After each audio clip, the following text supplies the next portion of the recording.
The following days were a blur of sleepless nights and frantic research. Evelyn spent hours poring over the journal she had taken from the mansion, trying to decipher its cryptic notes and disturbing accounts. She also visited the local library and historical society, determined to uncover the history of the mansion and its previous occupants. The mansion, known as Blackwood Manor, had been built in the late 1800s by a wealthy industrialist named Thomas Blackwood. It had been the jewel of the town, a symbol of opulence and success. However, the Blackwood family was plagued by tragedy. Thomas's wife, Margaret, died under mysterious circumstances, and their only son, Edward, vanished without a trace. After Thomas's death in 1923, the mansion fell into disrepair. Various owners tried to restore it, but each met with misfortune or mysteriously vanished. The local folklore grew around the mansion, tales of curses and restless spirits becoming part of the town's history. Evelyn's research also led her to the journal's author, Dr. Henry Marsh. He was a renowned occultist in the early 20th century, known for his controversial experiments and studies into the supernatural. Dr. Marsh had purchased Blackwood Manor after Thomas's death, hoping to use its isolation and dark history for his own purposes. The journal detailed Dr. Marsh's attempts to contact the spirit world and harness their power.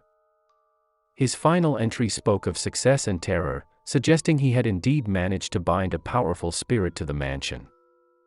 The warnings were clear: the spirit was vengeful and dangerous. Evelyn's determination grew. She felt a connection to the house, a need to uncover the truth and perhaps lay the spirit to rest. She decided to return to the mansion, better prepared and with more knowledge. She contacted Sarah, explaining her plans in more detail this time, and asked for her help. Reluctantly, Sarah agreed, concerned for Evelyn but unable to dissuade her. The two women made their way to Blackwood Manor, arriving in the early afternoon. The mansion seemed even more imposing in the harsh daylight. They entered cautiously, the weight of the house's history pressing down on them. Evelyn led Sarah to the basement, showing her the journal and the room with the artifacts. The atmosphere was tense, the air thick with an unseen presence. They decided to investigate the artifacts, hoping to find clues about the spirit and how to deal with it. The artifacts were varied and strange: old coins, broken amulets, pieces of jewelry, and odd, unidentifiable objects.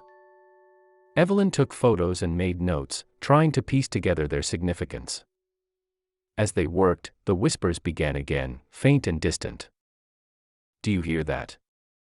Sarah asked, her voice trembling. Evelyn nodded. "Stay calm. It's just part of the house." But the whispers grew louder, more insistent. The lantern flickered, casting unsettling shadows on the walls. The oppressive presence returned, stronger than before. Evelyn felt a chill run down her spine, the same sense of malevolence she had experienced on her previous visit. Suddenly, one of the shelves collapsed, scattering artifacts across the floor. The lantern went out, plunging them into darkness. Sarah screamed, and Evelyn grabbed her hand, pulling her towards the door. But the door slammed shut, trapping them inside. Panic set in as the whispers turned into screams, echoing around the room. Evelyn fumbled for her flashlight, but it was dead. Sarah clung to her, trembling with fear. The oppressive presence grew stronger, almost tangible. "Stay close to me," Evelyn whispered, trying to keep calm. "We need to find a way out." They moved cautiously, feeling their way along the walls, searching for another exit.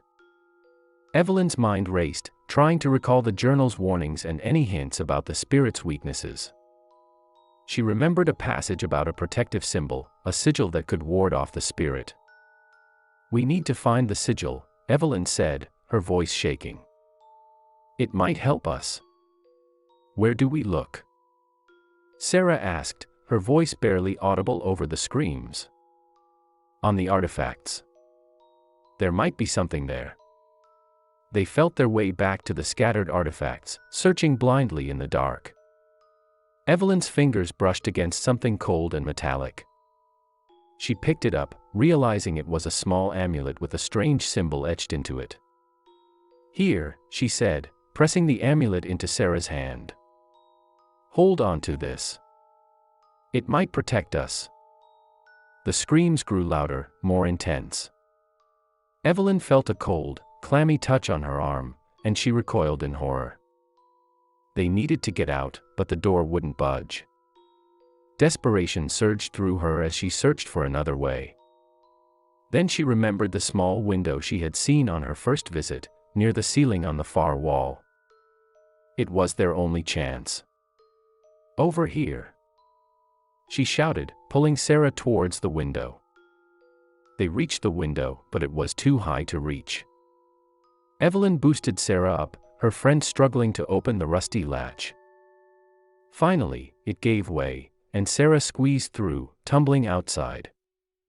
Evelyn followed, scraping her arms and legs on the rough edges but managing to pull herself through. They lay on the ground outside, gasping for breath.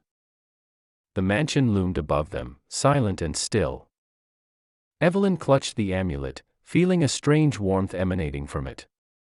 She knew they had to return, but they needed more preparation, more knowledge.